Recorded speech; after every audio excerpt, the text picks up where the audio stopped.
Well, if you haven't heard the breaking news, President Trump has now started his own gun company. After they turned him into a felon, now they're using that against him. How can a convicted felon, the President of the United States, find the time or even be allowed to, by law, start his own gun company? The problem with that is none of it's true. And I'm going to tell you the truth about what the media and their weird, very weird attack against President Trump for starting his own so-called gun company. I'm going to tell you what guns are actually involved with this and the truth behind it. It's an interesting but not unheard of attack. We've seen the lengths that they would go to attack not only President Trump but gun owners as well. This is another one. So I don't want you to see these headlines and think that, President Trump started his own company. Not that you would believe that anyways. Let's just be totally honest. So I'll give you the facts, man, and of course I want to hear your opinion, whatever it might be.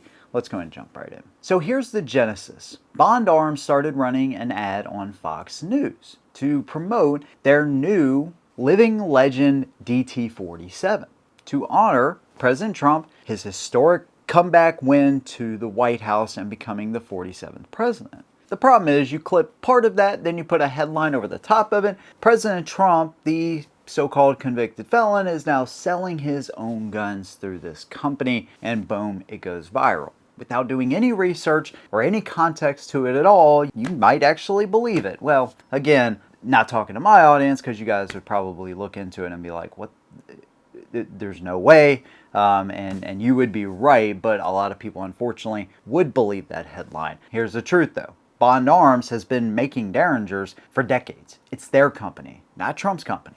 Fortunately, there are some articles and news organizations out there that fact-checked all this. Like, there's one from Indy 100 that said, no, President Trump is not selling his own guns. By the way, because of that conviction, his face is on these guns, but he can't own these guns himself. He can't handle or possess them. So no, there's no Trump Guns LLC floating around out there. It's not Trump himself. And there's a long history of this, by the way, not only in Trump's first term, but his comeback term. I even got one right up here on the wall that I did a video on. That's a PSA Jackal. And commemorating presidents through guns is not something new either. I mean, you got Magnum Research, you got PSA, you got Bond Arms, Henry makes one. There's a lot of companies out there that are commemorating President Trump with their own versions of those guns, right? Are they a little bit cheesy? Sure. Are they going to be more expensive than a standard Derringer in 4570 or any one of these guns? For sure. Could your money actually be spent better elsewhere? Well, I'll actually talk about that in a minute here too. But again, there's a long history of this. I mean, going all the way back to the Civil War, Ulysses S. Grant got custom engraved guns at the time. Smith & Wesson gave him a custom engraved revolver. John F. Kennedy actually had a Model 70 that Winchester made for him, but it sat unfinished when he was assassinated, and now I think they show it around at SHOT Shows and stuff. And by the way, this isn't just like a left-wing, right-wing kind of thing.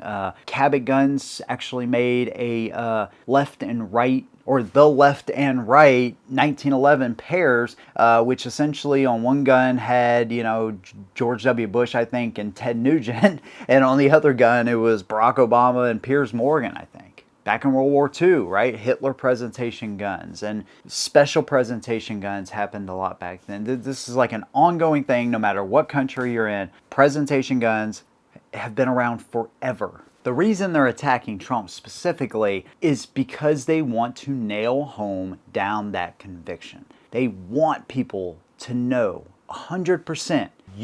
Half the country, over half the country, voted for a convicted felon. Now look what he's doing. He himself, who let's just be honest, he may or may not know about this. He knows there's some guns out there with his face on them, right? There's one specifically when he went to PSA because Glock made a special edition gun, and he was like, oh, yeah, that's a really great choice. I know that guy or something like that, right? So he may or may not know that Bond Arms is doing one. But if they can just pinpoint down that he's so wrapped up in gun culture, that he's pushing these things himself, they try to make it look like to the other side that look how dangerous this guy is. That's the message that they really want to drive home. That Trump himself is in some way actually promoting the gun culture even more, making America more dangerous, right?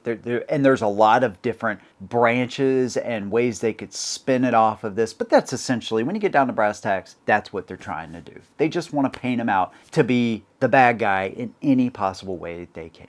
Essentially what they want to do is weaponize the ignorance of those that they know will probably end up believing this without questioning it or without doing research, right? Because that's what a lot of people on the other side of the aisle, they love doing that. And if they can paint President Trump out to be worse and worse by the day and hour, then there you go. They just won. They just did their thing. When in reality, what they're doing is helping that company out too, right? It's free advertising, and they probably just boosted the freaking sales of that thing. Opposite reaction to their initial reaction when they do stuff like this. So you're going to have people jump on this thing and say, oh, this is the Trump gun they were talking about. Well, I want one for myself. But here's the truth of it, right? These guns are cool to own, they're limited runs, and all of that kind of stuff. Now, if you ask my opinion whether you should buy one, that really is going to be highly dependent on who I'm talking to, the situation that you're in. If we're talking about a real defensive tool, one that you don't care about getting scratched up or beat up or everyday carry or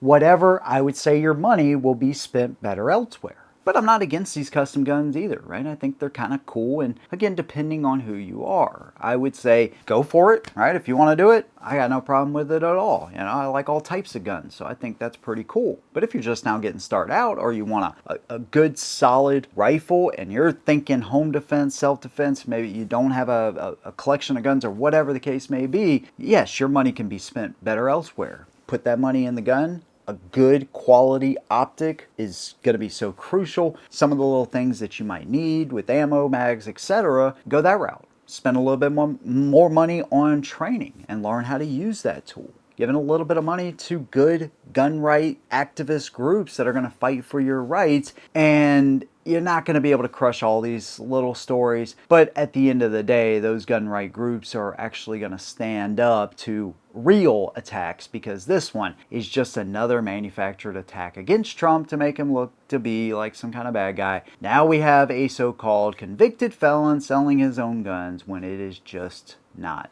true. There you go. There's my opinion on Trump's so-called gun company that doesn't actually exist. Now, if he did start his own gun company, yeah, they would probably never be in stock. So all these people did that wrote this article is make Trump guns more popular for the time being. So great job. You guys really accomplished your goal there, I think. That's my opinion. I'd love to hear yours. Let me know what you think down below. If you like what I do, consider subscribing. See you in the next one. And as always, hold them down.